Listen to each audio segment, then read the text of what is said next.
beyond blasphemy to me. We're going to insult him by saying that there are 92 players in the National Basketball Association better than Kobe Bryant. The numbers don't just whisper that Kobe Bryant is the 93rd ranked player. They scream that he should be the 93rd ranked player.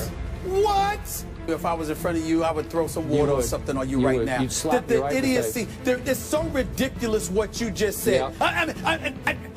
I can't believe that I'm having this discussion with you. I just can't believe this. You are using the eye test, but you are seeing with your heart because you still love what Kobe used to be. That poll is a joke. That poll is disgraceful. That poll, I have no association with it. I don't care if ESPN's name is on it. It is no excuse. Kobe Bryant done 92 players in the NBA better than Kobe Bryant. The blasphemy that comes out of your mouth sometimes. I don't even understand you right now. Ooh, tell us how you really feel. TGIF, happy Friday, everybody. Thanks for joining us here on First Take. Molly Karam here with you. Skip Bayless is in New York. Stephen A. is in Philly. Gentlemen, good morning. What's up? Stephen A. Smith, you know, for once, it might be good that you're actually whatever miles you are away from me and we're not across from each other at the desk, because I think this is about to get heated. Well, I think you need to understand, and the American public needs to recognize that you're not in Bristol today, which is where you usually are, because you were banned. You were banned from Bristol headquarters due to the idiotic arguments that you were making just yesterday. Everybody knows that, so they told you you're allowed to show up on the air. They showed you you're allowed to show up on the air, but you weren't allowed in the studio today. I think we all know why.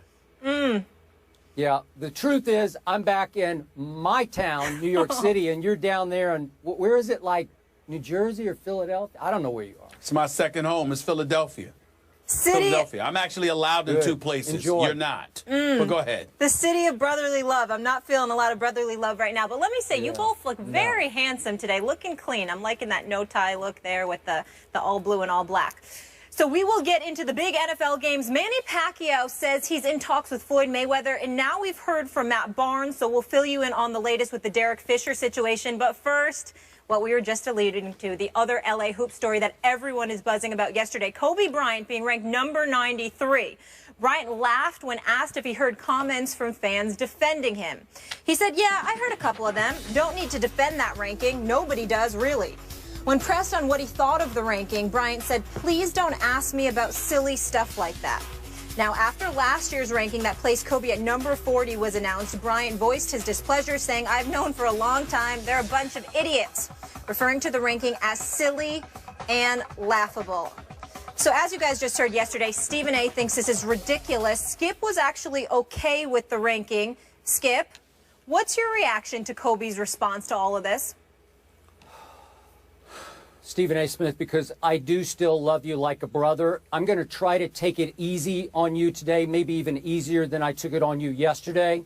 But I'm going to give you the cold, hard truth here about your man, Kobe Bryant. The truth is that Kobe's reaction yesterday was as silly and laughable as your defense of him was earlier yesterday on our show. I am sorry to say this, but look, I get it, and I respect that Kobe Bryant is as supremely confident an athlete as we've had in any sport since Michael Jordan. And yesterday, his reaction, or last evening, his reaction was predictably confident to the point of arrogant. And Stephen A., I understand how much you love you some Kobe Bryant, and I understand, and I could almost predict how knee-jerk, emotional, overreactive you were yesterday out of love and support of your man, Kobe Bean Bryant, the Black Mamba. I'm sorry. The Mamba is no longer the Mamba. He hasn't been the last 3 injury-plagued years, and he will not be coming up this year. And to his point last year, when he called this panel a bunch of idiots, we are talking about ESPN's basketball forecast panel. It's made up of ESPN analysts and writers researchers, and editors. 101 of them. And they're all a bunch of idiots, Kobe? Seriously? The object of this poll is a forecast to predict how much a player will contribute this coming year, not 5 or 8 or 10 or 12 years ago, this coming year, to how many games his team will be able to win. And it factors in, obviously, this player's quality of play, and it projects how many minutes he will actually be able to play. So, given all that, would you believe that the real plus-minus numbers, according to Royce Webb, who's our Director of Content Analytics at ESPN, the real plus-minus numbers for Kobe Bryant, added into how many minutes he does project, how few minutes he projects to play, actually ranked him as the 163rd best player or most valuable player in the National Basketball Association. Think about that, 163. But out of respect to what Kobe used to be, this panel, these editors, these writers got together and decided, hey, let's give him a break here. So they ranked him 93rd. They moved him all the way up from 163rd, which the numbers screamed that he should be, to 93rd, just because he used to be Kobe Bean Bryant, the Black Mamba. So we look at the last 3 years, and he ranked, going into the year, 25th, then 40th, then now 93rd. And I was told last night by some of the editors that each of the last 2 years, he has failed to even live up to those projections, that they overrated him going into each of the last 2 years at 25th and 40th. So I'm going to remind you once again, we're not trying to rank his box office appeal. We're not trying to rank his 5-ring legacy. We're not trying to rank how popular or how awe-inspiring Kobe has been throughout his career. It's simply the numbers predicting how much he will add to his team, and it predicts that he will add about 2 wins this year for the LA Lakers. I rest my case, and more importantly, I rest ESPN's panel's case. Well, you're entitled to rest ESPN's panel's case, and I understand that. But as far as I'm concerned, it's just a glaring acknowledgement that we have some people in this company that don't know enough about basketball. I don't care what you have to say. I don't care what they have to say. I know what I've seen with my own 2 eyes, and I know what I've seen in comparison to what exists in the NBA. I take into account everything that you said in all seriousness. I don't know why you're mentioning some of those names that you mentioned about the statics, the statistics and the statisticians and the analytics. And nobody cares about that as far as I'm concerned. When you're giving out the poll, why don't you put the names of each person that came to that conclusion and then let them be front and center and come talk to me, because chances are ain't nobody going to want to hear what they have to say. Not after a poll like that. Well, all right, that's fine. And I'm telling you, I'm dismissing 101 names. I don't care what they have to say. It's nonsense to me. It makes absolutely no sense. Anybody with 2 eyes and something close to 20/20 vision can see that that's absolutely ludicrous, and you're not taking an abundance of things into consideration. Of course, you want to sit there and say, well, Kobe only adds about 2 more wins. Well, why is that? Could it be that he's in the West? Could it be that his teammates there, I say, are a bit subpar? Could it be that when you consider San Antonio and Oklahoma City and the reigning champions, Golden State Warriors, and the Los Angeles Clippers and the Houston Rockets, I mean, when you look at those teams alone, those 5 teams alone, we didn't even take into account some of the other teams, it's obvious why it's going to be a tough go-round for Kobe Bryant. Because he no longer has Shaq and Robert Horry and Ron Harper, and even though they didn't win the championship that year, Karl Malone and Gary Payton and those boys by his side. You know, I'm not saying that all of those guys for the Lakers are scrub. I'm not trying to disrespect them. Louis Williams, Brandon Bass, even Roy Hibbert to some degree, I think will make solid contributions. But this is the Western Conference, and the teams are loaded. We all understand that.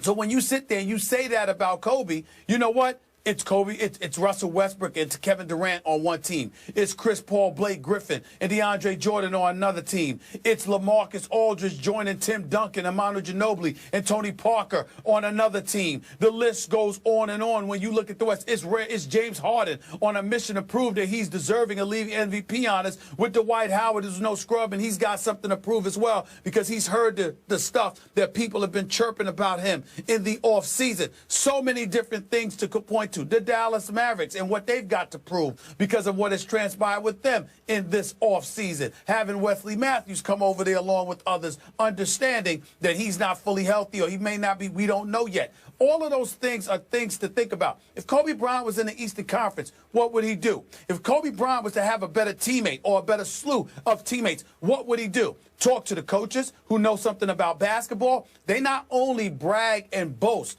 about the killer inside of him, the fact that he can shoot, the fact that he can take, he can take anybody, he can break down anybody. They talk about his football, they talk about his footwork, they talk about his basketball IQ, they talk about how knowledgeable he is about playing this game. Is Kobe Bryant what he used to be? Skip, we don't know that. It remains to be seen. The last 2 years, he only played 41 games. He came back for 2013, 2014. Skip, he played 6 games. He shot 42%. He came back and he played, what, 35 games? Okay, and then he shot like 37% over the course of those 35 games. But he had essentially been out a year and a half to almost 2 years before he came back and played those 35 games. The previous 8 seasons that he played in L.A., with the exception of 143% shooting from the field in 1 year, the other 7, he shot 45% or better. This is the Black Mamba we're talking about here. And I'm not trying to sit there and say that he should be mentioned in the same breath as a Russell Westbrook or Kevin Durant and guys like that, because they're younger and just as elite. But to sit there and say that there are 92 players better than Kobe Bryant, I applaud once again his decorum. I applaud his presentation. I applaud the fact that he's cool and is appropriately dismissive of such idiocy. And even though I'm not going to call out my colleagues because I'm very, very proud to work where I work, I consider this poll idiotic. I have nothing to do with it. And anybody that sits there and says, well, ESPN's poll said, just make sure you emphasize that Stephen A. Smith, or as you affectionately call me, Stephen Naismith, has absolutely, positively nothing to do with this poll. They didn't ask me. They didn't consult with me. Not that they have to. They did what they did. I have nothing to do with this. I am separate and apart from this, because if there's one thing I know, it's basketball. And there's no way in hell that there are 92 players in the world better than Kobe Bryant. I don't even think there's 92 players in the NBA better than Charles Barkley right now. And he just came off of hip surgery. I mean, give me a break. It's ridiculous. It's just ridiculous. Stephen Naismith, the inventor of basketball as we know it today. Let me ask you this. I can go with that. Are there not 2 ends of the basketball floor? You play offense, then you have to play this thing called defense. Am I right about that? What's your point? What's your point about that? My point is, last year, the numbers said Kobe Bryant was the 25th worst defender in the entire NBA. And by the way, speaking of offense, last year, for the 172 players who took 500 or more shots, 172 players, 500 or more shots, only 1 player shot a worse percentage in the entire NBA, Trey Burke of the Utah Jazz. That's the Kobe Bean Bryant, who used to be the Black Mamba. Hold on.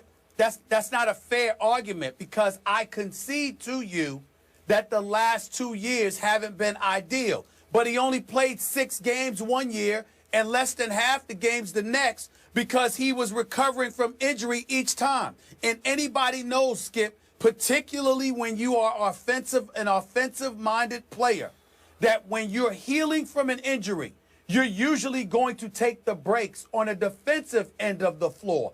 That's what you're going to do, because your success, particularly when you are box office like Kobe, is predicated on what you do offensively. If Kobe Bryant had went out there and shut down folks but couldn't score a damn basket, we would sit there and say he's done. I'm not saying that their defensive stats and what have you aren't accurate. I'm saying they're not taking the intangibles into consideration. And what I find so insulting about what you say and what anybody who thinks like you says and what this ridiculous, idiotic, stupid poll says is that y'all are not taking those things into account for somebody like Kobe. Kobe Bryant doesn't cheat the game. Kobe Bryant, he ain't perfect. I think he could do a better job of ingratiating himself with his teammates sometimes. We all understand that. We understand that some of the times, he gets hungry. He wants to get fed. The players are turned off by it. We've heard all of those things from players over the course of time, privately or publicly. But in terms of his skill set and what he has meant to the game of basketball and what he does on the basketball court, you know good and damn well that if we're talking about Kobe Bryant here and he's taking plays off or he ain't doing what he's capable of doing, you know that has a lot to do with him trying to find his rhythm, get his health back, and all of that other stuff. This is not some typical player, Skip Bayless. I'm talking work ethic now. This is not some typical player. Even you have to admit there is nobody that cares more about the game and about being great completely agree than Kobe Bryant. No. So that's the point. No, not even beginning to suggest that. We're talking about what will your body allow you to do at 37, coming off multiple serious injuries. Can you suddenly snap back to being one of the best defensive players as he was for about 12 straight years? No, he can't. He's not going to be capable. You've seen what's happened over the last 3 years. That's fair. That's fair if that's what they're saying. What I'm saying is they're talking like even if Kobe Bryant is healthy, because he's 37 years of age, he's not what he's used to be. He's done. I'm saying to you, tell me that you don't believe he's going to ever be healthy again, and I'll concede that because that's possible. Don't talk to me like if Kobe Bryant is 100%, that because he's 37, Father Time is here and he can no longer do damage in the NBA and there are 92 players better. If Kobe Bryant is healthy, even at the age of 37, he deserves far more respect than that. That's all I'm saying. Okay, but seriously, after a human being has suffered that many serious injuries at that advanced age, how healthy can he get? Even if he gets to, by his today's standards, 100% healthy, it will be about 70% of what he used to be because they have taken a toll on his body. And I'm telling you that at 70%, because of his ability to shoot a perimeter shot, combined with the lack of basketball IQ, most players in the NBA have, not the superstars, but most second, third tier players. There is no way on earth there are 92 players better than Kobe Bryant. That is ridiculous. Okay, here's the problem. And here's I what believe the poll is embarrassing. No, Here's the truth, Stephen A. What do your eyes tell you over the last 3 years? Kobe Bryant has become, at this late stage and age, not much more than a jump shooter. Is that fair? He scores very few points of his points in the paint Ray anymore. Allen's a jump shooter too. He just Don't you want He's him? not capable. Okay? Ray Allen's a jump shooter too. Don't you want him? Wait a second. He's become an extremely high volume, low percentage distance jump shooter. That's not a recipe for great success. Six of the last 8 years, he's led this league in shots attempted. He's going to jack up the basketball. We all know that. We accept that. He's not going to make that many of them. He's going to hurt his team that way, in many cases, more than he helps it. I'm sorry. Okay. Guys, we got to... You'll see. We got to agree to disagree here on Kobe's ranking of 93rd, the 93rd best player in the NBA. This, of course, is his 20th season as a Laker, the most seasons for any player for any team in NBA history. Pretty impressive. Now to a